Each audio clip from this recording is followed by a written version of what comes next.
Speaker, I beg to move that the bill entitled An Act to Make Provision for the Implementation of a System for Electronic Monitoring in Trinidad and Tobago and for related matters be now read a second time.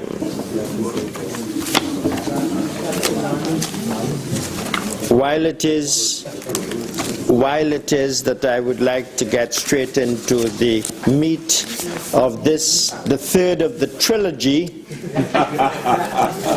of criminal justice bills, I would like to be part of the moment to congratulate the Honourable Member for St. Augustine on being acting Prime Minister of Trinidad and Tobago.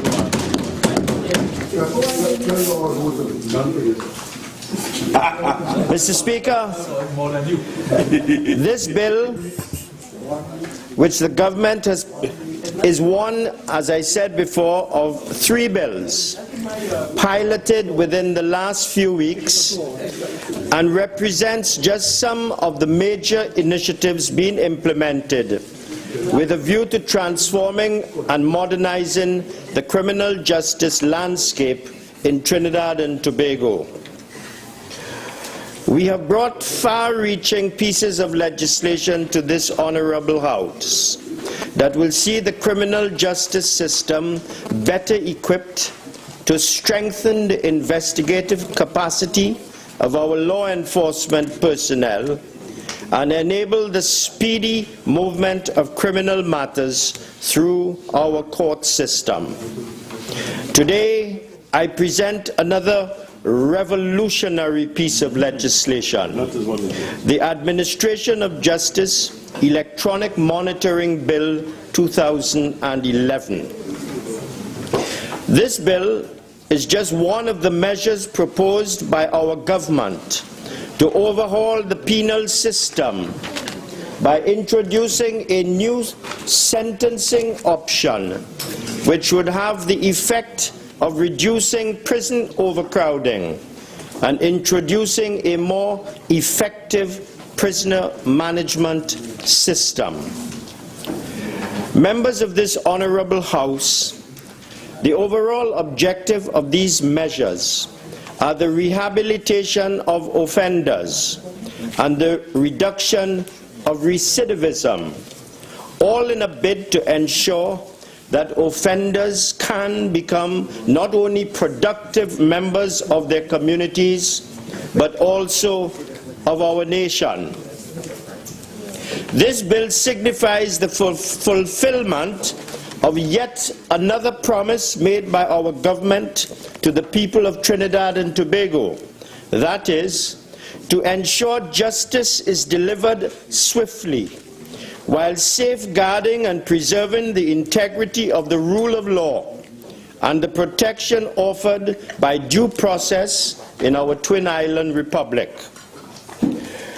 We have also promised to rethink the prison system and make proactive interventions to transition from a retributive approach to justice to a more restorative paradigm, as we lay the foundation for the sustainable development and economic prosperity of our country. Our government will ensure that our progress is not stymied by the reckless, unbridled criminal activity of a few. This bill, together with the other interventions I mentioned, will create for us a nation where there is peace, security, and prosperity for all. Mr. Speaker, I have already alluded to the fact that there are some major impediments which currently plague the penal system. These include: 1, overcrowding. In this regard, the Port of Spain prison, which was built with a capacity of 250 people, has more than doubled that. It has 514 inmates. Carrera Convict Prison, capacity 185. It has 293 inmates. and the remand prison, with a capacity of 655, has 1,058 inmates. Mr. Speaker, such overcrowding increases security risks through social tension amongst prisoners and prison security staff. 2. High rates of reoffending. In Trinidad and Tobago, the recidivism rate is close to 55%. Rates of recidivism reflect the degree to which released inmates have been rehabilitated and the role that correctional programs play in reintegrating prisoners into society. Sentencing low-risk offenders to prison can lead to reoffending on release. Family structures and support mechanisms are disrupted when low-risk offenders are imprisoned, and the revolving door justice provokes a negative public reaction.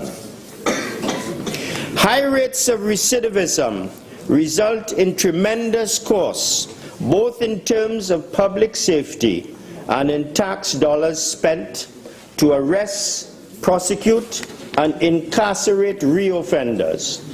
That, Mr. Speaker, is why we are placing a priority on penal reform. 3.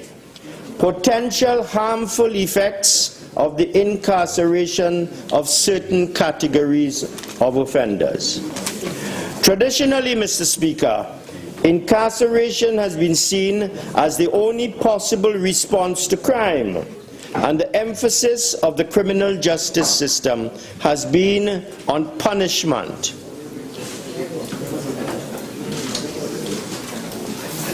It is often the case that an offender leaves prison in worse condition than before he arrived, as many offenders join prison gangs in order to survive their sentence.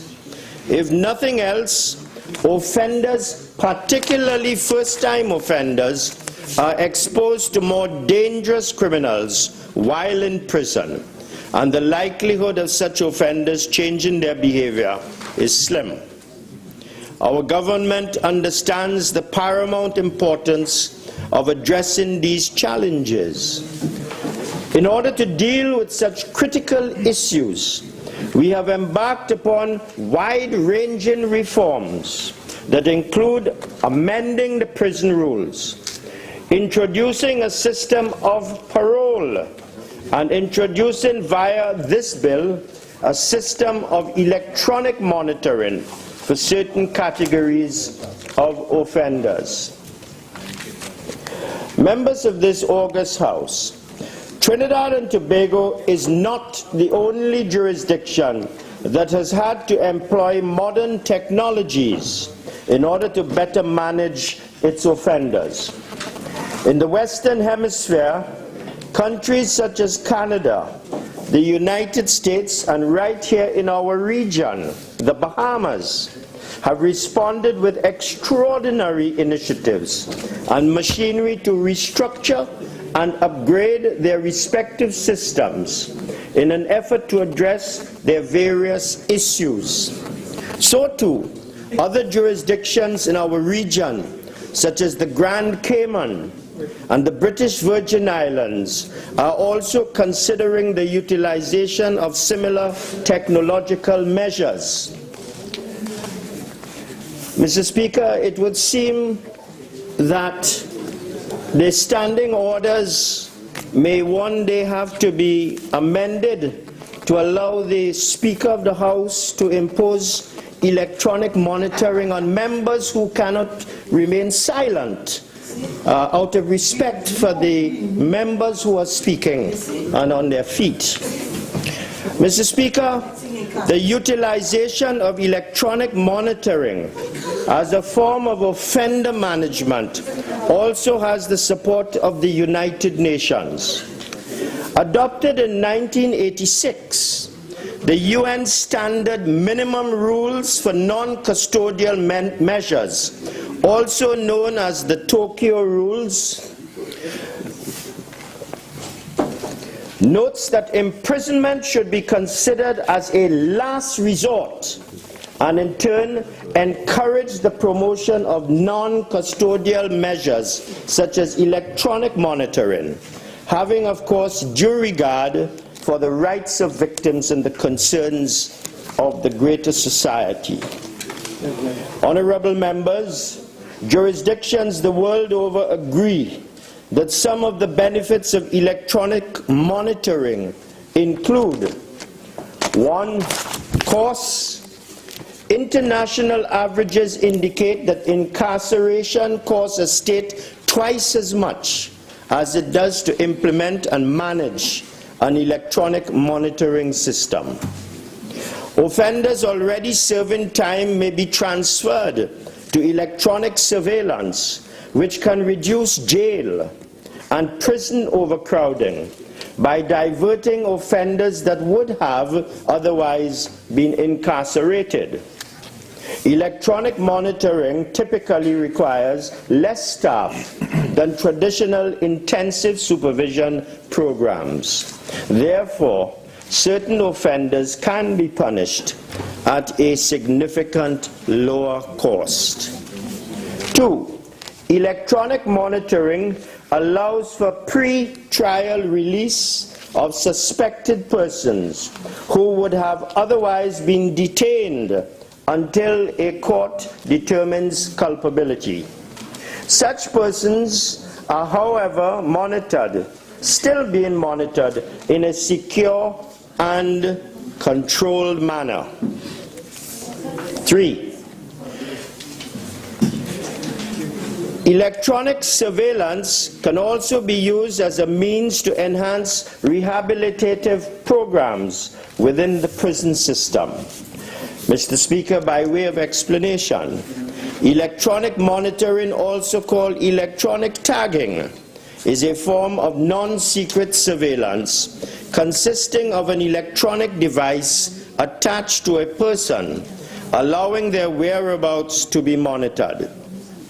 Devices operate on one of two main electronic or telecommunication systems: global positioning systems, otherwise referred to as GPS, or radio frequencies. Electronic monitoring allows persons involved in monitoring offenders to quickly and easily confirm that an offender is at a specified location. From a distance, offenders' geographic locations can be pinpointed in real time. Mr. Speaker, members of this Honorable House, this bill is being proffered with the following specific objectives for Trinidad and Tobago. 1. To complement the introduction of a parole system. 2. To promote public safety by using technologies and supervision strategies to effectively monitor and supervise offenders. 3. To increase and enhance public safety and offender accountability while encouraging positive behavioral changes. 4. To reduce the financial burden on the state and the prison service by reducing population. 5. To improve the cost effectiveness of correctional programs, provide enhanced opportunities for offender rehabilitation, and extend the range of sentences available to the courts. 6. And lastly, to increase the overall efficiency of the criminal justice system via enhanced security and protection of citizens of Trinidad and Tobago.